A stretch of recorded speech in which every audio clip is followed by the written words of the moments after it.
There is one part of reading a book that you can never get back once it is gone. Not the story, not the ending, the reason you picked it up in the first place. And I just found out that mine are missing. For a while now, I have wanted to go back to the books that made me a reader. Not the ones I list as favorites. The actual ones. The ones that flipped a switch in me a decade ago. So that is what I'm doing.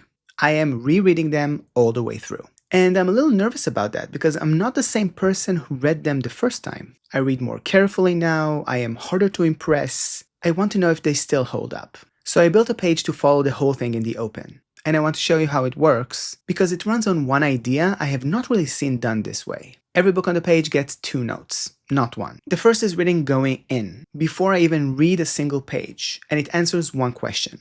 Why did I pick this up? What was the spark? The second note is written after I finished the book, and it explains what the book left me with. The before and the after, sitting side by side. And here is why it has to be 2 notes instead of the usual review at the end. The thing a book leaves you with can be found again. You reread the book, you remember, you feel it, and maybe you write it down. But the spark, the reason you picked up this book in the first place, that has a clock on it. Miss it, and it is gone. I know that because I tried. I sat down to write that first note for Mistborn and for Warbreaker, 2 of the books that made me who I am, and I could not do it. I cannot remember how I found each one. Who handed it to me, who made me curious, the day it started. The door I walked through to get to the books I love is mostly closed behind me, and there is no going back.